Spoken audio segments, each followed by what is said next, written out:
1, 2, 3, 4, 5. Cuma dengan 5 gerakan, gue udah bisa melatih chest dan back gue secara menyeluruh. Dan jujur, gue bukan tipikal orang yang suka latihan yang banyak banget, volumenya tinggi, enggak. Dan gue tuh orangnya suka banget untuk menghemat waktu ketika latihan. Jadi di sini gue akan ngajak kalian ngeliat gimana sih latihan gue. Apa gue cuma kebanyakan teori doang dan latihannya tuh menye-menye. Ya kayak science based lifter lainnya. Dan gue harap kalian nonton sampai habis. Kenapa? Karena gue juga akan sharing banyak di latihan kali ini. Perhatiin dan catat, jadi jangan kebanyakan nanya lagi pola latihan gue kayak apa untuk chest dan back. Dan gue harap ini bisa membantu kalian ke depannya. Langsung aja kita latihan dan jangan lupa siapin catatan. Oke guys, hari ini gue bakal latihan chest dan back. Kebetulan gue lagi ada di grid, jadi kalau misalkan kalian sekali-sekali mau mampir, ya bolehlah sekali-sekali mampir ke grid ya di Gading Serpong. Nah hari ini gue akan latihan khusus chest dan back. Fokusnya adalah untuk hypertrophy bodybuilding ya. Jadi apa sih bedanya latihan yang ketika gue fokusnya tuh hypertrophy sama latihan strength? Yang udah pasti adalah angkatannya, spesifiknya. Kalau misalkan kalau gue mau strength, itu gue akan pasti pakai squat, bench, ataupun deadlift dengan menggunakan barbell. Kalau misalkan hypertrophy, yang hal paling pentingnya adalah yang penting gue nyaman, gue bisa close to failure, gue juga nggak terlalu kaku di gerakannya. Latihannya nggak bakal lama, latihannya mungkin 1,5 jam kalau misalkan gue hitung. Latihannya juga cuma 5 gerakan, jadi kalian kalau suka latihan minimalistik kayak gue, tapi pengen ada hasil, kalian bisa coba pola gerakan gue. Oke, pertama gue latihan incline dulu, incline dumbbell bench. Jadi menurut gue ini gerakan yang oke banget buat upper chest ya.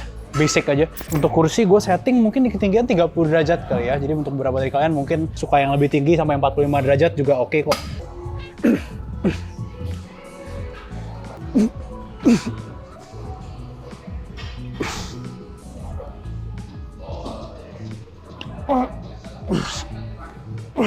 By the way, kalau misalkan kalian lihat detail yang gue lakuin itu adalah gue selalu kakinya itu nggak terlalu ke belakang ya.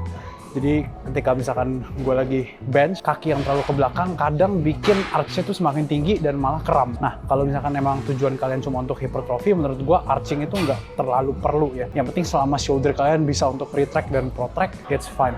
Nah, jadi kalian mungkin bisa lihat ada beberapa orang juga kakinya naik, nge-reduce tendensi atau kecenderungan kaki kita untuk ke belakang atau hip extended ya. Bukan berarti itu buruk, cuma untuk beberapa orang yang nggak punya mobilitasnya malah akhirnya kompensasinya ke lumbar.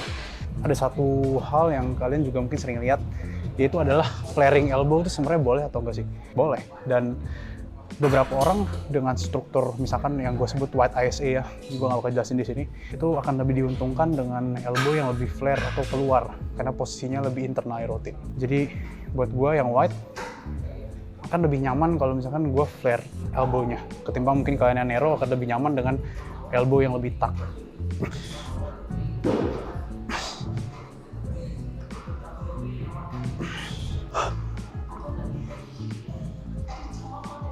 Oke, that's good. Gerakan selanjutnya itu gue high to low cable flies dan ini gym gue lagi rame banget. Kebetulan program gue juga pakai myo reps, jadi cepet. Ada 3 set. Set pertama, kedua, ketiga itu langsung gue gabungin jadi 1 set dengan istirahat cuma sekitar 5 detikan lah diantaranya ya. Dan itu cepet, hemat waktu dan cocok buat kalian yang memang gymnya tuh lagi prime time. Kalian tinggal izin aja, oke gue 1 set tapi langsung selesai. Jadi kalian lakuin sampai habis, kemudian kalian istirahat bentar, lakuin lagi sampai habis, istirahat bentar, lakuin lagi sampai habis. Cuma jangan lupa bahwa kalau di minggu depannya kalian nge-program yang sama, make sure bebannya pasti lebih berat dan kalian kalahin myo reps yang sebelumnya. Orang pikir tuh kayak, oh myo reps drop set tuh nggak usah dihitung progressive overload 10. No, salah. Jawabannya adalah tetap harus kalian hitung repetisi dan juga bebannya.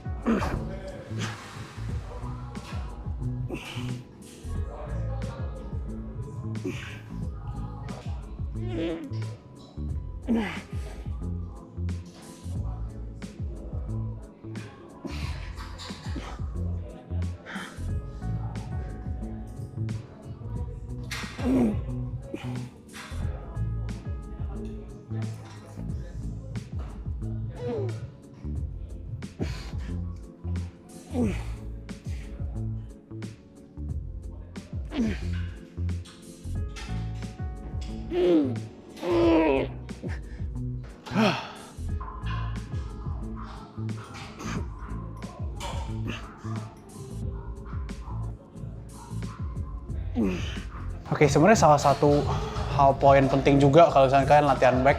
Banyak orang yang suruh ngelakuin lock scapula atau jepit belikat. Padahal menurut gue kalau misalkan kalian ngelakuin gerakan overhead apalagi dengan posisi belikat yang dijepit, maka kalian itu menghalangi yang namanya scapulohumeral rhythm. Jadi kalau kalian tahu ya, bahu itu nggak gerak sendiri, tapi gerak bersama scapula. Jadi scapulanya juga ngelakuin upward rotation bersama dengan bahu kalian yang naik. Jadi kalau misalkan lain kali kalau kalian pull up ya, nggak apa-apa, let it free aja. Bayangin aja untuk tarik sikunya ke bawah, chin sampai ke atas. Jadi mungkin ini gue ngelakuin sekitar 15 reps ya target.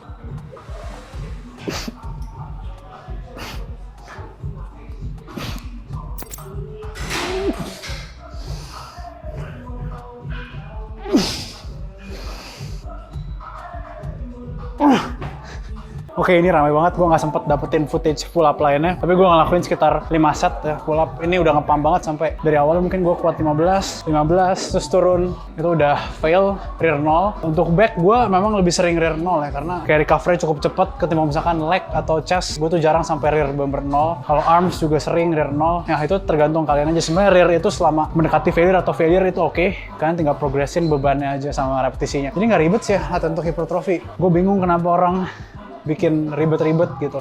Jadi selanjutnya kita langsung move on ke row buat thickness dari backnya.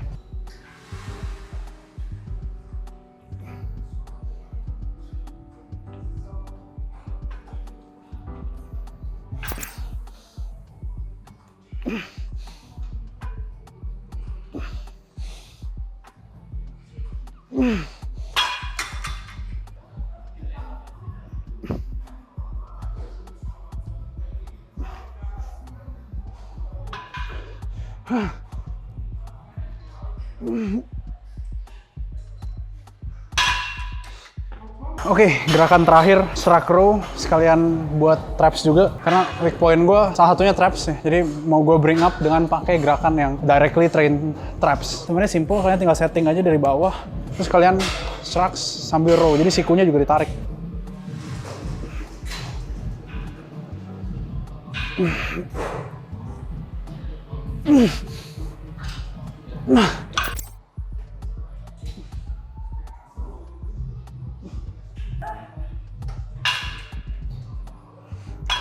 Kira-kira gitu latihannya, jadi cuma 5 gerakan doang. Gue habisin sekitar 1 sampai 1,5 jam kalau misalkan chest dan back.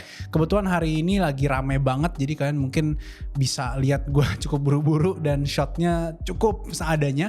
Tapi gue harap kalian bisa belajar. Kalau misalkan kalian suka sama video kali ini, jangan lupa untuk subscribe. Dan kalau kalian pengen belajar fitness lebih dalam, langsung aja visit academyfitness.id. Gue Doni Sinjaya, sampai jumpa di video yang selanjutnya.